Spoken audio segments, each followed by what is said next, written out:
Good afternoon, everyone, and welcome to Knowledge at Noon. My name is Jeff Warner. I am the Senior Director for Professional Development and Certificates, and we are really pleased that you could join us today for the inaugural event in Knowledge at Noon at Georgetown University.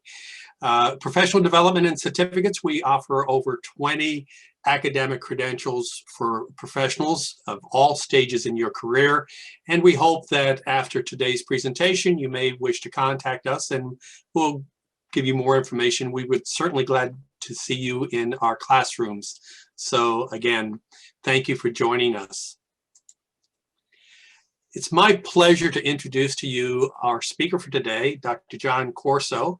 Dr. Corso is a colleague of mine. He's an adjunct instructor in the Certificate in Strategic Management program at the School of Continuing Studies at Georgetown University. He is President and Chief Executive Officer of Strategent Corporation, a management consulting firm.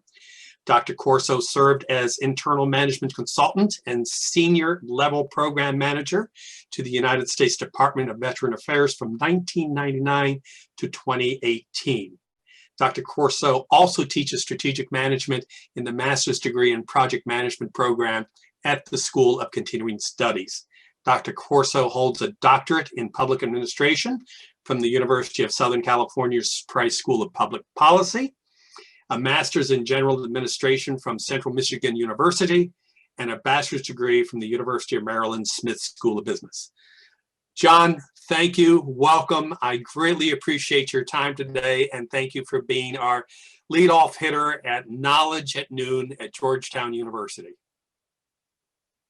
Well, thank you, Jeff, for that nice introduction. And hello, everyone, and welcome again to our presentation of the topic scenario planning and what we've learned from the COVID event of 2020. And we'll start off by talking about what scenario planning is.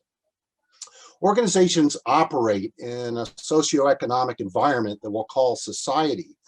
And society has grown ever more turbulent and complex over time. Threats and opportunities, they generally come in political, economic, social, technological, environmental, and legal form. And in those kinds of changing circumstances, an organization that successfully identifies threats and opportunities and doing it in advance, if they do it in advance, that organization is much better positioned to pivot and succeed in the face of such events. Scenario planning is really what allows an organization to do just that.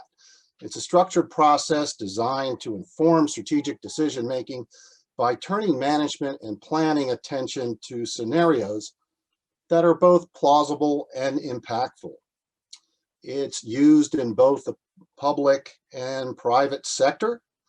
It can focus on everything from flexing business models to pivoting production targets, shifting to different products or services, changing policy, crisis management, and various combinations of other approaches.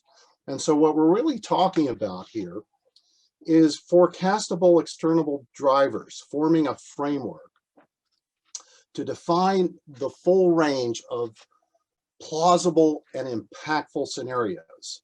And so both those dimensions are important, the plausibility and the impact.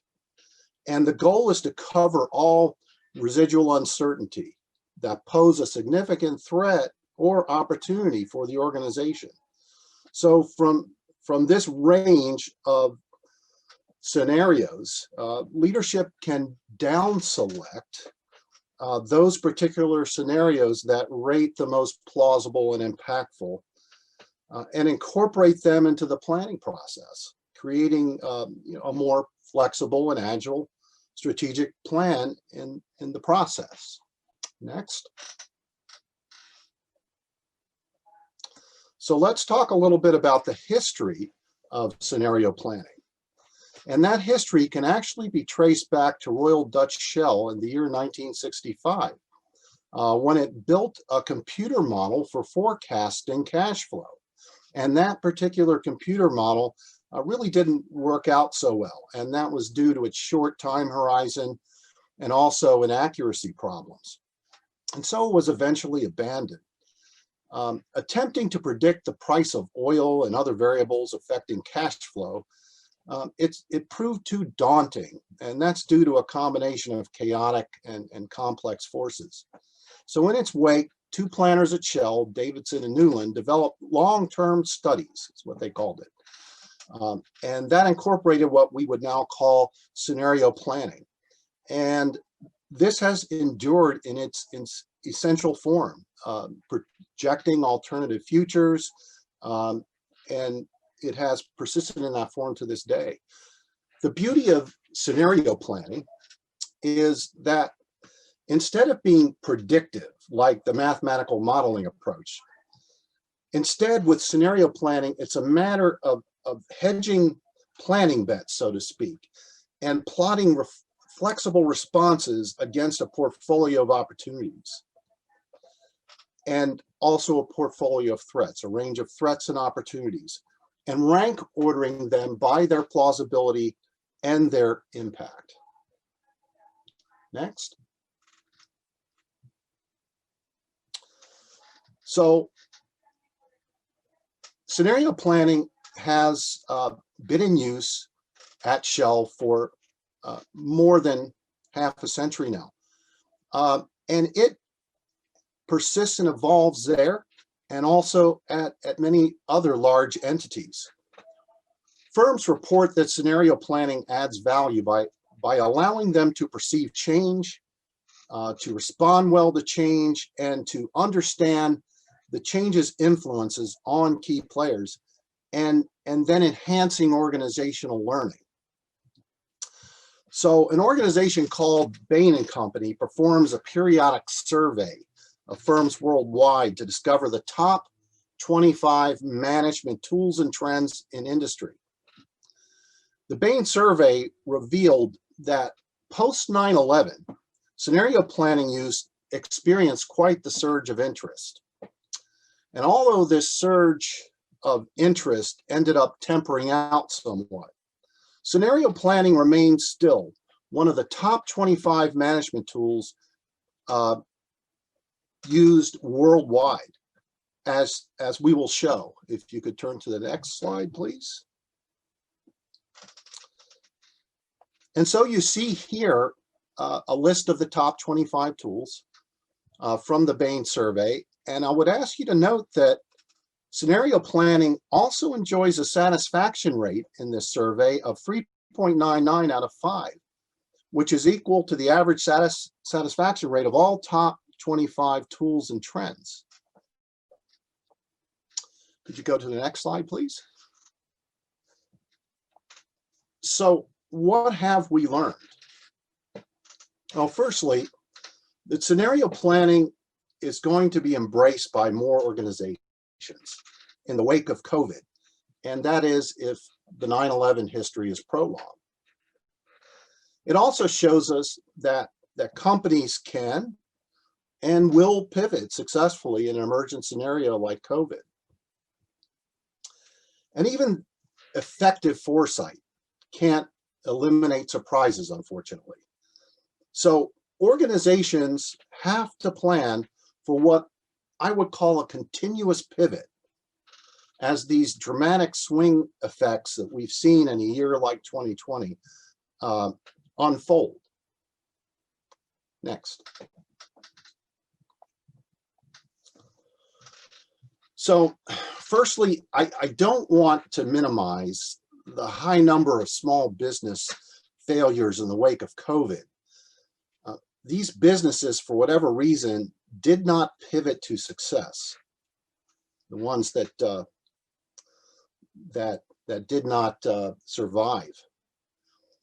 According to a September 2020 economic analysis by the National Bureau of Economic Research in Cambridge, Massachusetts, the hardest hit SMEs, small and mid-sized entities, have been in the hospitality and food service industry.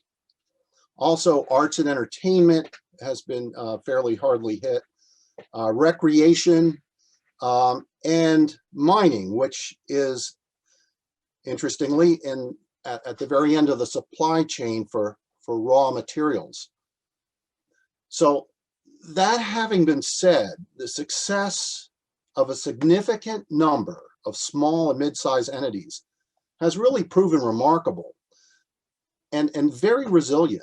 And they did so without the aid, in many cases, of the resources that are available to larger entities.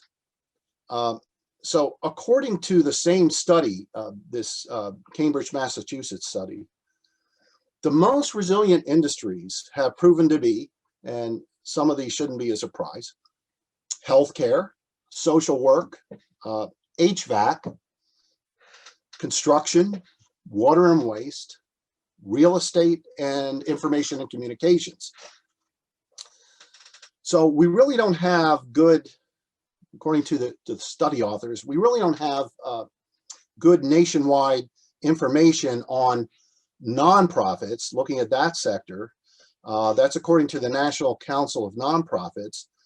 The current picture for them is state by state. Large businesses, by contrast, they have the resources necessary, obviously, to weather this kind of storm. And although a large number of bankruptcies have occurred, arguably, restructuring allows these entities to, so to speak, live and fight another day. Without this resilient pivot at every level of business, at every size of business, in every sector, public, private, and nonprofit, things could have proven much, much worse. So although not stellar, many key economic indicators are closing in on pre-COVID conditions, which is really, it's really a remarkable achievement and testimony to the resilience of industry and the various sectors of society. Next slide. So let me give you just a handful of examples, and there are many, many more.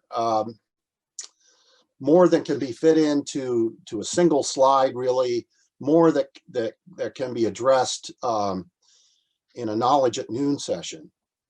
But let's take Spotify. So Spotify has actually gone from a pure play to more a broader range of podcasts and then curated playlists, because they know that there's a growing demand for this type of streaming material, both for entertainment and information purposes. Unilever, they've pivoted to their essentials, such as surface cleaners, packaged foods, and personal hygiene, and that really dovetails to the health concerns that we see, obviously the heightened health concerns in a COVID environment. And then there are many other additional success stories. There's actually 500 companies that are listed by LinkedIn, many of them very well known. And LinkedIn keeps their list updated of companies that have surged in their hiring, and that's an indicator, obviously, of economic health for those companies. Amazon, UPS, FedEx are some of the obvious. Department of Veterans Affairs in the public sector, Walmart, CVS Health, Walgreens, public supermarkets, Safeway. So supermarkets have done very well, because you can picture, the folks that lining up to go into the supermarkets, because everyone has the need for groceries, for food, for water, and for various supplies. Chewy, pet food, actually is hiring additional people. And so there are a number of very good examples across industries and across sectors of organizations that have been able to pivot successfully, and not just thrive, but survive. So then the question, or should I say, not just survive, but thrive. And so the question then becomes, what what makes for a good pivot? What makes for success in an environment like this? And so a common pattern, according to this particular HBR piece, Harvard Business Review, is bringing business models to bear with trends that have been already identified. That's what's key, already identified as unfolding trends. And examples of that would be shorter value chains, remote work, social distancing, consumer introversion, okay? And as well as enhancements in technology, the Zoom technology that many of us are now becoming quite familiar with, and that we're using today to communicate with you in this very Knowledge at Noon session. So this is definitely the space where scenario planning can enhance the identification of threats and opportunities. Next. So let's now talk about the role of scenario planning in really what we could say is better crisis management. So the writing on the wall is very clear, so to speak. Go digital. Go digital with your products. Go digital with your services to the greatest extent possible. Granted, some services are inherently physical, and so those needs are not going to go away. But where an organization can, it should think about how it can expand its digital presence, its digital footprint. Also, artificial intelligence. And Jeff, who introduced me, works with one of our certificate programs in artificial intelligence. And so that's one of the offerings we have here at Georgetown. And really, artificial intelligence allows an organization to both not only reactively, but predictively shift under changing circumstances with greater agility. And this greater agility is needed because of surprising developments that are embedded in major change events that are unfolding rapidly in our world, such as, in this case, in the case of COVID, unexpectedly extended pandemic time and unexpectedly extended shutdowns. And so there's a lot of chatter right now about reinstating a stricter shutdown, and that's already happening in many jurisdictions. So this article has a nice quote from cartoon character Chef Gusteau from Ratatouille. And he says, if you focus on what you left behind, you'll never be able to see what lies ahead. So I would add to that, even what you just left behind. Next. So some additional lessons learned. The world is changing rapidly, but flexible planning is still important. And this means making a plan, but planning for scenarios, the feeder for which is strengths, weaknesses, opportunities, and threats, SWOT analysis, and similar techniques that organizations can use to identify both what's on the horizon externally and how they can respond to what's going on in the environment externally. So my colleague and business partner, Gary Steinberg, and I, we use an enhanced tool known as SWOTs. It's an adjustment of the basic SWOT, and it brings in an examination of organizational blind spots and exploration of innovation potential. And we also need to understand that we need to understand our target customers much more deeply. And so this particular writer of this article recommends that organizations use Steve Blank's customer discovery tool. But again, Gary and I teach and consult with two tools known as customer analysis and market segments, or CAMs, and stakeholder engagement analysis and tactics, known as SEATs. But regardless of which tools and approaches an organization chooses to use, they have to understand that customer and stakeholder needs, number one, are certainly paramount, but they have to understand that those customer and stakeholder needs are things that they can pivot towards. They can pivot in the direction of those needs as the environment affects those needs. So obviously, people's sense of, heightened sense of a need for cleanliness, a need for basic supply of food and sustenance and other issues during these lockdowns were very heightened. And so organizations need to understand how these basic needs get affected by these events. Organizations also, though, they need to be ready to ask for help. And this is particularly important in the case of small business. They need to ask quickly, especially these small and mid-sized entities, so that they can resort to things that are available to them, resources that are available from things like foundations, government agencies, in a similar way that consumers needed some help. Things like stimulus payments, other economic benefits that have been provided to consumers, such as loan deferments. And then they need to move as quickly as they can, because many entities discovered that resources quickly clogged, even dried up before they could be obtained. And so that's an important thing, particularly for the small businesses and small entities to keep in mind. And then finally, organizations should continue, though, to set ambitious goals and not just settle for survival.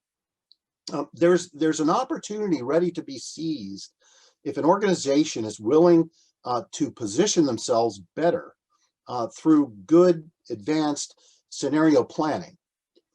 And so that's pretty much what I have for you this afternoon. And so I think we're ready to turn things over to you. We'd love to hear what your questions are, what your thoughts are on scenario planning, on events like COVID and how they interact.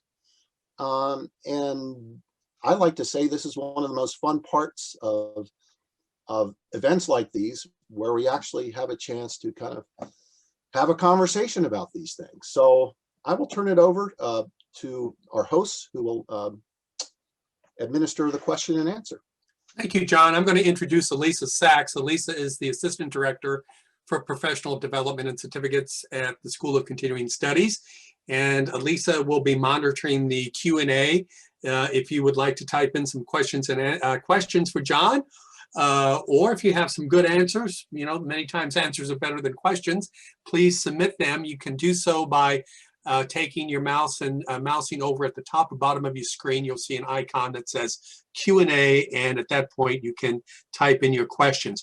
John, till we get some questions here, I have something that I've been thinking about, and that is Warren Buffett. Warren is 89 years old, extremely successful. The stock took a bit of a hit during the dark days of COVID back in the spring, but it's coming back. And what surprises me is Mr. Buffett's eternal optimism. At the stockholders meeting, he said, the American magic will overcome this. And I read another article in the Wall Street Journal where they interviewed a lot of CEOs, and what do you see about the future and how are you going to adapt? And there were some CEOs said, well, we have to get back to basically the models that we've had.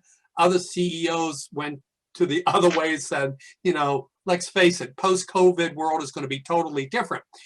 And Warren Buffett in the interview said, listen, the world changes, not that it's changing now. The world has always changed, and it must continue to change in the future. So my question is simply this.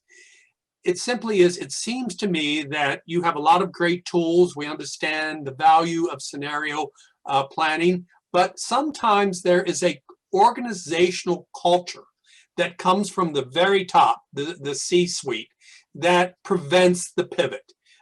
Would you agree with that? Or at what point At what point and how can a C-suite individual facilitate the pivot? And at what point does the CEO really stand in the way of a successful pivot? Right. So culture is always kind of rears its head in almost any management question. And some contend that managing culture is the most difficult thing that a leader or manager does. Trying to change the culture, which is really, culture consists of artifacts, values that the organization holds, core values and underlying assumptions.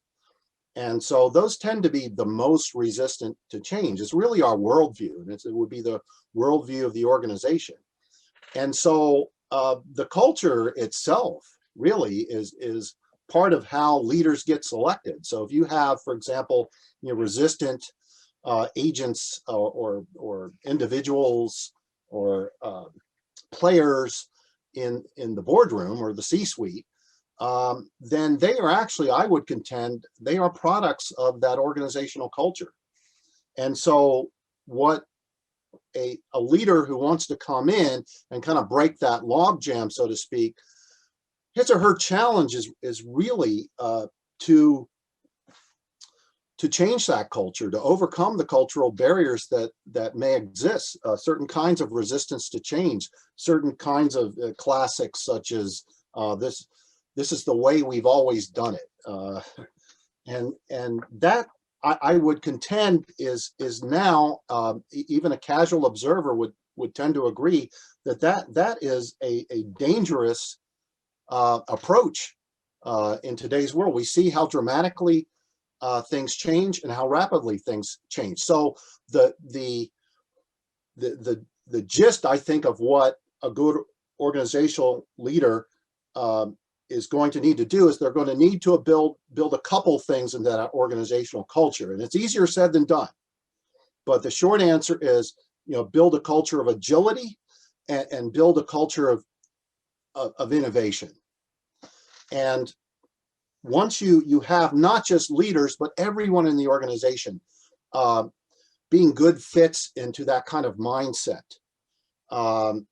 where you're collaboratively coming up with solutions and rapidly coming up with effective solutions to problems that confront your organizations, again, opportunities and threats. You must develop the other side of the SWOT, strengths and weaknesses. You must shore up the weaknesses, of course, but you must develop the strengths that shore up your ability to innovate and shore up your ability to agilely respond. And so this is what I think the best organizations have done. It's not easy to do. It's challenging, but it can be done and has been done. And the most successful organizations have done that, I think. Agility, innovation. Can we add optimism for Mr. Buffett? Optimism can't hurt. There's a lot to be said for optimism, obviously tempered by the appropriate dose of realism. But that having been said, a strong attitude, a forward-looking attitude is healthy for an organization. Absolutely. Well, we have a lot of questions in that are coming in, and I'm going to turn this over to Elisa. Thank you so much, Jeff. And thank you so much, John, for your wonderful presentation thus far. So let me start off by asking a question that is a few people are asking the same question here, so we can combine it into one. So do you mind explaining how to incorporate scenario planning into a new business model or marketing plan, specifically in this pandemic culture? Right. And so really, scenario planning is something that we really incorporated into a strategic planning process. And marketing plans and business models are kind of downstream from that. So it's really the strategic plan that says, okay, this is the direction that our organization is heading in. This is our mission. This is our vision for the future. And then this is based on all of these cultural factors we mentioned, such as core values. And so it's really the strategic plan that's going to be the driver. And then down stream from the strategic plan, mission, vision, goals, objectives, and then measuring to those goals and objectives. Downstream from that is what we will call tactical planning.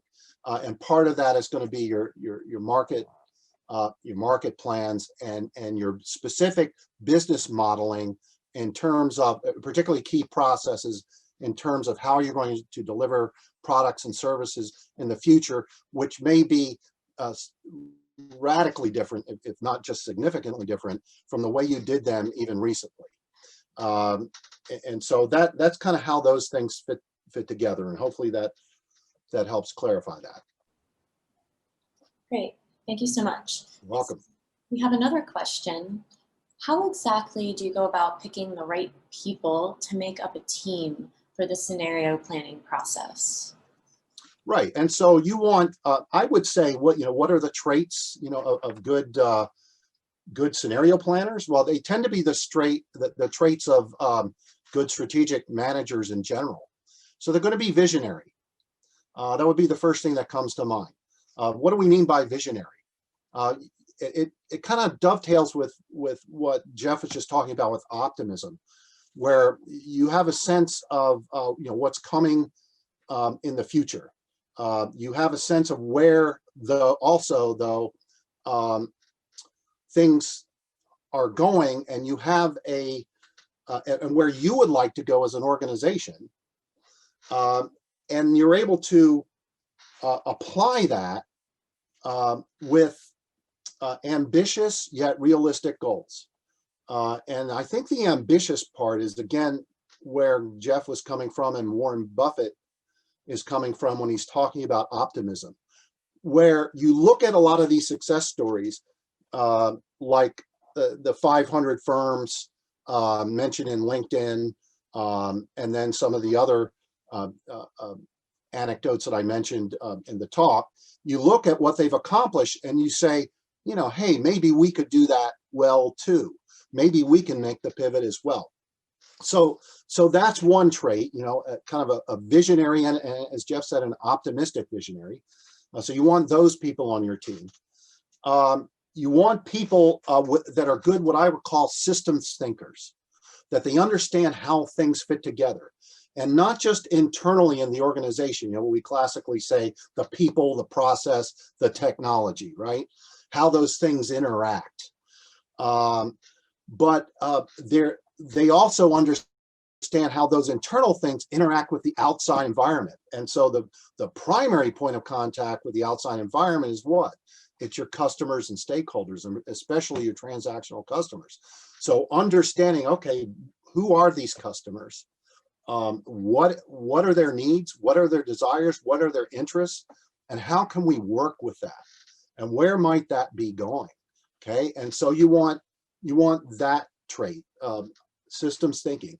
You want collaborative and creative team members, collaborative people that can listen to new ideas, give them a hearing, and therefore work well. But then to generate the ideas in the first place, that's where creativity comes into play. And I really could add some additional traits as well, but those are probably the most important ones, I think. Great, thank you so much, John. You're welcome. And just to our audience, we have quite a few people online. Please feel free to type in your questions to the Q&A box. So our next question is, when you were doing this scenario planning, John, do you use a script? Scripting scenario plan. Well, we actually use a tool called Focus. And that's our kind of our proprietary method in my consulting practice.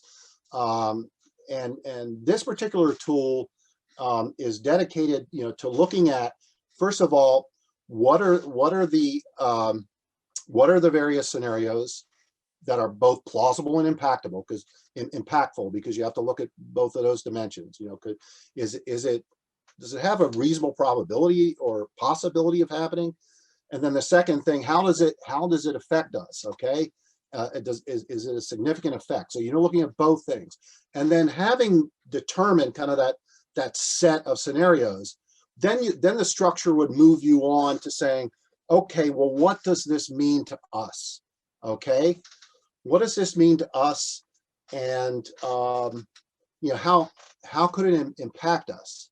And then you go to, all right, if this thing happens, then what do we do about it? You know, so what are the best actions to take?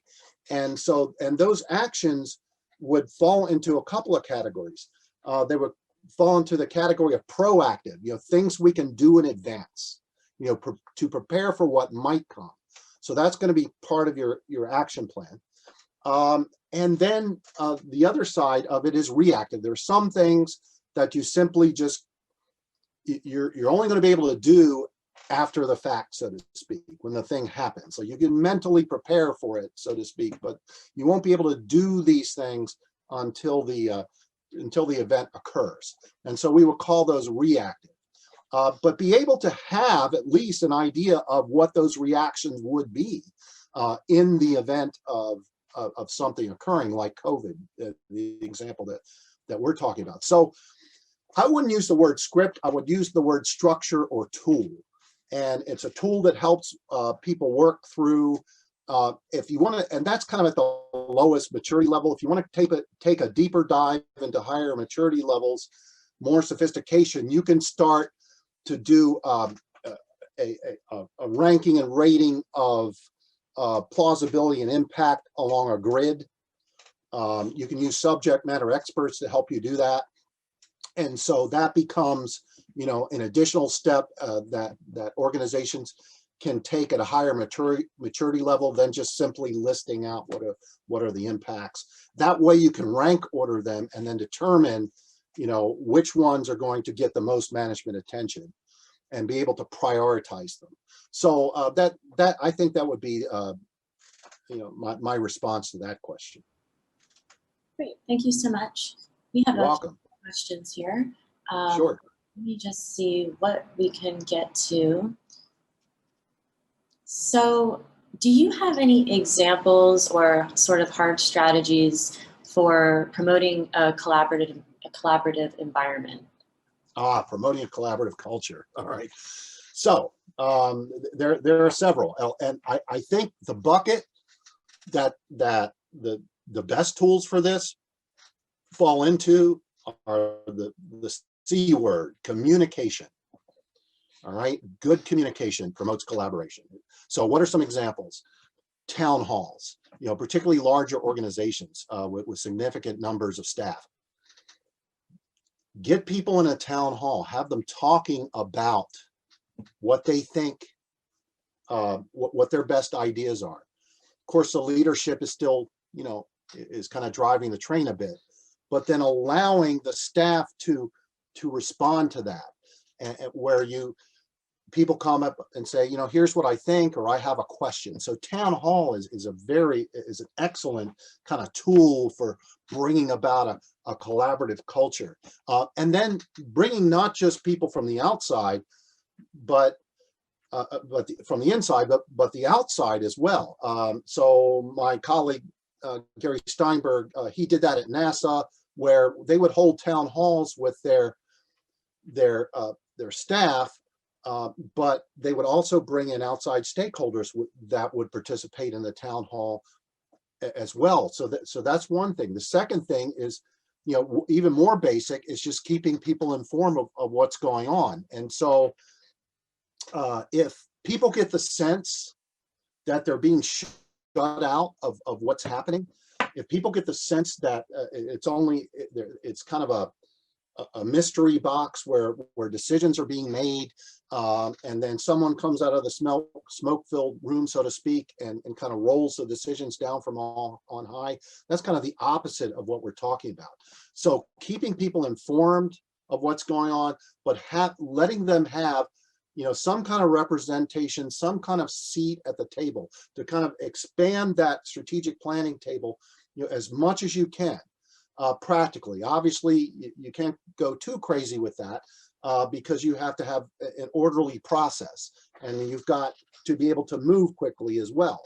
But with due respect for that orderly process, you want to kind of bring people in through communication, newsletters, getting information out through email, talking to people through social media both internally and externally. So that's something that certainly is not just on the rise, but it's arrived, and is a big thing now in today's world. And so social media techniques where people can again have a chance to say what they think, and then others can kind of give it a thumbs up, and that is used as grist for the mill, so to speak, to make decisions. And leadership shows that it is listening to staff, okay? And it demonstrates it by reporting these things out, again, in through good communication, to let people know, you know, this is how we're proceeding in this scenario. This is how we're anticipating future scenarios. Thank you for your input. I know when I was at VA, we actually trained people up on the strategic management process. We took them through formal training. This is staff at large, okay? And then invited them to sit in on strategic planning committees, which I thought that was a great approach. And part and parcel of strategic planning, of course, is this scenario planning that we've talked about, looking at alternative futures and determining you know, what we might do about them. So hopefully those are some things to think about. There's many more. Gary and I teach a long course on this, and there's a lot more detail to dive into, but hopefully I hit a few of the highlights on that topic. John, could I quickly, there are so many questions and I don't want to take up time, but would you bring up the point about communication? Now, over the years, I have sat in, you say, town halls and meetings. I have sat in town halls where the CEO, the leader, comes in, and it's all corporate speak. It doesn't seem to be honest. They're saying what they need to say. There's a script.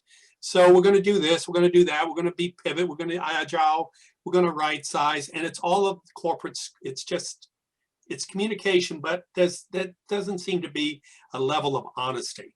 Right. And, you know, when you look back at the case studies over companies that have gotten into trouble, or even these days in COVID, it seems like there is some element of honesty that when a CEO comes into a town hall and they can communicate in an open, honest, and I guess the word is transparency, really makes all the difference. Do you agree with that? And what 100%. defines transparency and communication?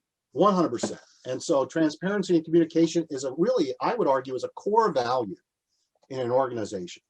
It's a core value, integrity. And so it's integrity. And I would suggest that this may sound a bit harsh, but it is what it is. If leaders are behaving the way that you just described, Jeff, then they lack integrity. If they're just going into that situation and turning it into either an internal, external, or both marketing pitch, a PR stunt, as you said, people are going to be quickly onto that. And that really boils down to selecting, hiring, attracting, and developing good leaders. Okay, what we're talking about is good leadership. There's no substitute for it. It's really the best stuff in the world if you can get it. And so we want that transparency, we want that honesty, we want that integrity. We need to start by promoting it in our leaders and making sure that we are allowing people with those traits to be the ones that rise up and lead us. Thank you. You're welcome. Great question too. These are fantastic questions. Great. So we have two questions that are sort of related to making a decision.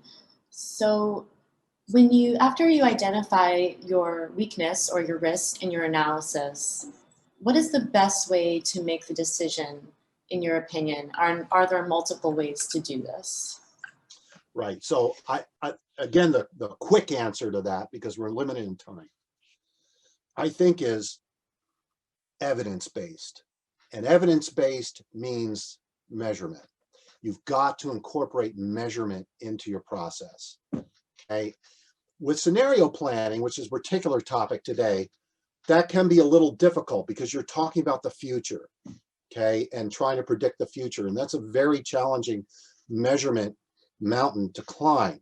But that having been said, the more evidence through solid numbers backed by solid data and solid data governance, the more evidence-based you can be in your decisions, I would contend, the better those decisions are going to be. And so I think that would be a short but sweet answer to that particular question. Great, thank you so much. And thank you again so much for your time today. We are wrapping up on our questions here. So if anybody has any final questions, please type them in now. We have one potential student who's wondering if the SWOT is the only tool that can be used in scenario planning. And they also refer to the acronym PESTLE and ask if this can be used as well. Yes, I missed part of that question. And so you may have to repeat it for me if I don't sufficiently answer it. We just a Zoom thing. But yeah. I heard the part about PESTLE, and I actually snuck that into my presentation. And so I mentioned political, economic, technological, social. So the PEST, the second E would be environmental, and L would be legal. And so PESTLE has been around for a long time. And so I actually mentioned those. And so hopefully the person that asked that question was picking up on that, and thank you. But absolutely, that's what that acronym stands for. It stands for all those dimensions in the external environment of the organization that have the potential to affect you. So 100% correct. You want to know what is going on in the political world. We're very attuned to that in 2020, certainly. What's going on in the economic world, what's going on in society at large, technology, where does technology stand? Where is it going? Environmental issues, things that will impact our environment, and legal issues. Where is the law? What is the state of the law that affects our industry? And where might the law be going? And we actually, Gary and I, again, have developed an additional, a nice tool that we call PESTLES. We put an S at the end, just like with SWOTs, to enhance the basic PESTLE tool that I was just describing. And that last S stands for systems thinking. And we like to tell our students and our clients, ask yourself not just what falls into all those buckets, political, economic, social, technological, environmental, and legal, but additionally, how do those things interact with each other? So how does the political environment affect society? How does that affect economics? How does technology drive all of it? How does it interact with all of it? And so we want people to look at this as an entire system, an interactive system, and then bring that into the equation, so to speak. And so hopefully that answered the question, but I have to confess I missed the first part of it because there was a little Zoom glitch. So. John, we're about 5 minutes past 12:45, but there was one question, if I may, to finish up here. And sure. This is a question near and dear to my heart. It's posed by Dorothy. And because I grew up in a small family business, and she says, how does one go about incorporating scenario planning into a working business model, marketing plan, when starting a new small business during the pandemic culture? Everything is changing on a daily basis. How, as a small business person, how, as an entrepreneur, can you deal with all of these many variables, all of this constant change, and possibly make this happen? Great question. Great question. And so it goes back to what I was saying about maturity levels. And so you have to kind of crawl before you walk. And so we're sensitive to that with our clients. And so if we're working with a startup, what you're describing, we'll start them out on the lowest maturity level, which is, I'll call it good, better, best. All right. So if we can start you out thinking about, okay, what are the plausible and impactful scenarios? Not bringing in, world or subject matter experts to try and tell you what they are. Just you sitting down with your top leadership team, get yourselves around a table and say, okay, what could happen to us? And then having said that, what might happen if this happens, okay? And then further going to, okay, not only how is it a threat to us, but what might be good about it, okay, as an opportunity. So you need to see both opportunities and threats. So many organizations, they make the mistake of only looking at threats. No, there are opportunities. We saw in COVID where organizations could pivot, in the direction of, something good. So if, for example, people were unable to get to the grocery store for whatever reason because they're locked down, here's Uber and Lyft that's able to, increase its business through Uber Eats and things of the like to deliver food to people, particularly those who are particularly needy categories, needy demographics. And so they're pivoting to opportunities. And then finally, laying out an action plan. If this happens, then what do we do? And then that doesn't have to be high tech. That doesn't have to be high rigor. You start out with that low kind of starting level of maturity. And then you gradually, as you become more successful and you gain your own resources, you begin to invest in higher and higher rigor. So Carl has been trying to get this question in, and this is the absolute last question. okay. And for those of you who did not have your question answered, and Elisa, thank you for doing a fantastic job and reading all of these questions and aggregating them together. But again, going to maturity levels, going to sophistication, small, large business, his question is just right on here. What level of evidence is acceptable for decision making? Well, that is a classic question. That there's an entire discipline called decision theory that's dedicated to that. And it was Herbert Simon, I believe, hopefully I'm correct on that quote, who developed the concept of satisficing. Okay, it sounds like a non-dictionary word, but it's actually a term that Simon coined. He was actually a Nobel Prize winner too, as I recall. And with satisficing, what Simon said was that, well, in many situations and organizations, you don't have the luxury of coming up with this intense high accuracy, high precision, high quality data. You're forced to make the best call you possibly can. So leadership has to make kind of a judgment call and say, hey, we're running out of time. We'll make this as evidence-based as we can, but maybe we are denied access to the full, bank of data that we love to have in our hands. And with the time pressure, if to make no decision is a decision, right? And so if we don't do something, then that's a decision, and that, we just do what we can with the evidence that we have access to. So again, Herbert Simon called that satisficing, not satisfaction or satisfying, but satisficing. And so you might want to Google that and read up more about it. It's a fascinating concept. It's been around for a few decades now. But yeah, short answer is that you satisfice. And if you have the ability to dump additional knowledge and data and rigor into the decision-making process, you do it, of course, because the more evidence, the merrier. But really what you're forced to do is to satisfice, meaning you given the circumstances and the pressures that you're under, and given the access to data and information that you have, you make the best decision that you possibly can. Elisa, thank you so much for helping out with these questions today. John, what can I say? Thank you for your time. Thank you for this lunch conversation. We went a little over, but I think it was important. I'd also like to thank Rob. Rob is with our AV team and technical team. And if it wouldn't be for Rob, none of this technology would work and we wouldn't be here today. So on behalf of the School of Continuing Studies at the Georgetown University, thank you. Have a wonderful day. And we hope to see you at the next Knowledge at Noon. Thank you. Enjoyed it.